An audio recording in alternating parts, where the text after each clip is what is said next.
And our final map will be so... I don't like this map. I don't like it at all. Yeah, I don't like who it a bit. does? Oh god. Secret Spring. I like to call this map Dustin Browder the map. Cause rocks. Lots of rocks. Yeah, So very many rocks. Can we count the rock yeah. patches? There's one, two, 2, 3, 4, three. 5, 6. Yes. I wonder how many maps rival this one for the sheer rock volume. Seigifried is messaging me. Ah, Right interesting. now. Is he telling us about how much of a scrub he is? Is that what he's saying? I hope that's what he's saying.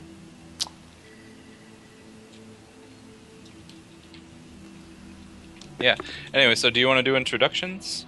Yes! In the kind of awkward, not quite top right, we have, just to confirm, it's the red Protoss, right? He looks red, right? Looks red. Okay, the red Protoss sated, who just won off the back of not having a soul. And in the bottom left corner, we have Seigifried, who probably should have known how to react to that, but didn't quite manage it. So we'll see if Seigifried... Oh, Seigifried opting for that 10 gate yet again. He's it's very... Yeah, it's very sad to see him lose to such a strategy, considering he's basically That's a really early scout, right? Yeah, it is very early. Like, he just threw down the 10 gate, and Sated's already scouted it. Yeah, Seigifried probably wanting to see if there's a gas with Proxy again. Because you failed to kind of identify that last game, and he wants to make sure that it's not that this game. Yeah, Seigifried just trying to not make the same mistake again, which you can respect of a player. Indeed. So we do see double gas out of Sated. We do see a probe being a good guy probe. And seeing the double gas. Seigifried is going to scout this, and Seigifried delaying his own second gas a bit. Are we going to see the same DT build? Probably not. I bet we do. Really? Because, think so? Yeah, the Cyber Core is way early again. This is the same 10 gate that he's done in all of the games he's done DT. He could have a really early gateway pressure in mind, but I'm thinking this is just what he does. And he knows it worked, and he knows it made his opponent mad. There is like the mind game of, oh, you see this build, it looks like the last one, and then obviously you have a different variant of the build, but we'll have to wait for the tech to see if it is that. Oh, he's Croning Warp Gate, he hasn't thrown down any tech just yet. Could just be some gateway pressure. I have a feeling it might just be gateway pressure. Wait for it. He doesn't have enough gas for tech yet. Yeah, it's another gateway. So we will see once hang on. Once we hit 100 gas, if he throws down the Twilight Council or not. That's when he makes this decision. Yes. Got a third gateway. Yeah, I have a feeling this could just be some kind of... Yeah, just a standard-looking warp gatey type aggression. Let's check to see if Sated actually scouted Seigifried. He did, so Sated scouted him super early. Yeah, he came in because he was scared of the same kind of 10-gate play. So he came in and he saw that, and this is kind of playing into... Like, this is a classic mind game, where you have a set of builds, all built around the same core to look like each other. So when you play in the series, you make it look like it was the build that worked before, but obviously you have a new one to pull out. The same principle applies. Super interesting here, for me at least, is...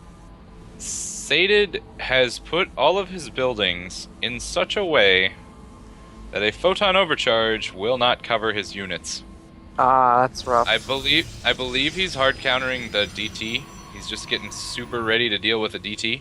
Yeah, that's what he thinks. The mind game has paid off here for Seigifried. Sees that plan and decides to turn around immediately. We see the really, really quick robo. We see all the markings, all the trappings that you're right. He did really expect this DT to come, and now it's not going to be that. It's going to be some really effective potential warp gate pressure. So now he gets up and understands why. Does he get up and see the buildings?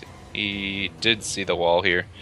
So he this is does gonna know be that there extremely vulnerable. should be a second sentry coming out.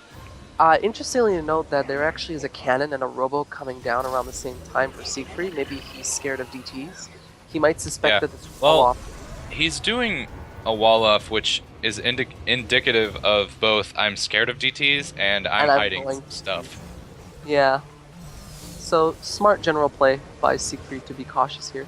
So he's doesn't just bleeding force fields, and he does get up and see the sentry count. So that's pretty good.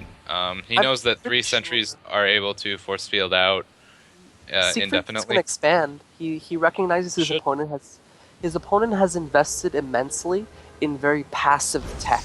And now this opens up Seigifried to take a quick expansion, but we also see Sated taking a fast expansion as well that should be going down around now.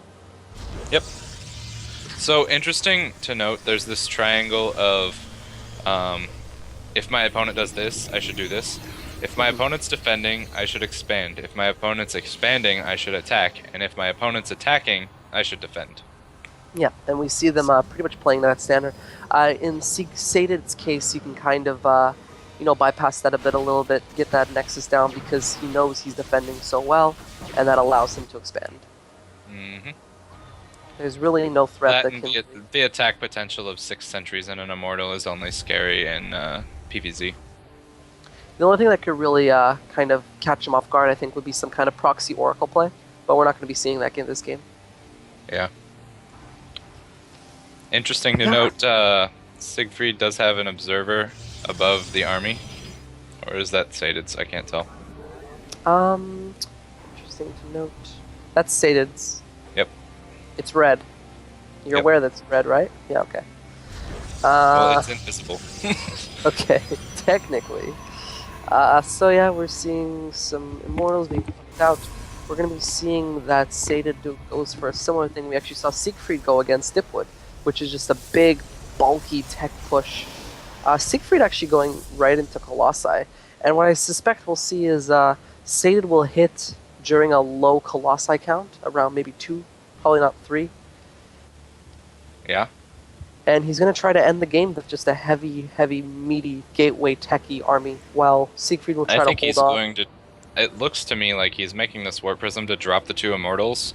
He's going to get necessary scouting information while he does that, and if he does no damage, he'll still have the benefit of, alright, I did an Immortal drop and I saw all this stuff while I was doing it, so...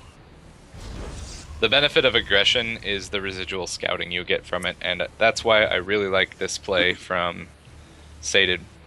Yeah. And the Scout Phoenix does miss it, and it is going to miss the second Robo, which is a really interesting decision. He's going for a second Robo and Robo Fingers. So, Robo Fingers. Like a Robo Gauntlet to me. That's what that looks like. Maybe, but like, alright. Connect your thumb and your pinky, and then wiggle your other 3 fingers, and you are researching extended thermal lance. Nice. Aren't there other upgrades you can get from Robotics Beta? I don't know the names of them. Okay. Graviton something, I think, for the... Gravitic boosters? Yeah, gravitic boosters. I don't know. Wait for the Robo Fingers to finish, and then I'll tell you what the upgrades are called. Oh no! Oh no, we missed something pretty critical. The Warp Prism tried to harass and was sniped. Both Immortals inside. What a huge loss in such a close neck-to-neck game. Yeah, that's and that's going to be the signal. Bad luck. Yeah, that's going to be the signal. Gravitic boosters makes your observers super quick, and Gravitic Drive makes your Warp Prism super quick. It's all about the Gravitic, man. Gravitic. All about or relating to gravity. Yeah, so we see this push out has been clearly prompted by that very wasteful loss of life. And now we see the awkward, my photon overcharges are useless because my attacks are long. Yeah, but 2 Colossi are popping out with this double robo play. That should prompt equality, right? Yeah, I think so. It's equal now.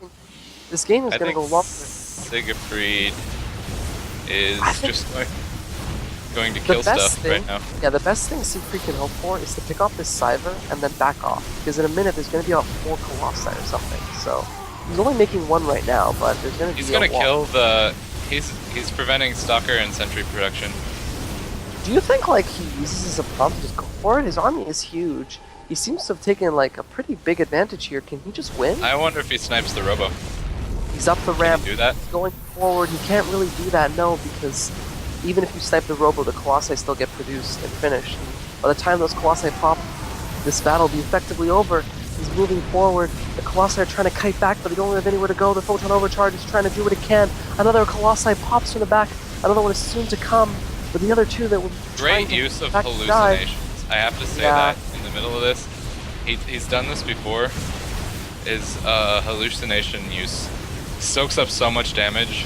It's gotta make you rest easy when you see a hallucination almost dead, because that means it's taken so many shots for free that your real army could have had.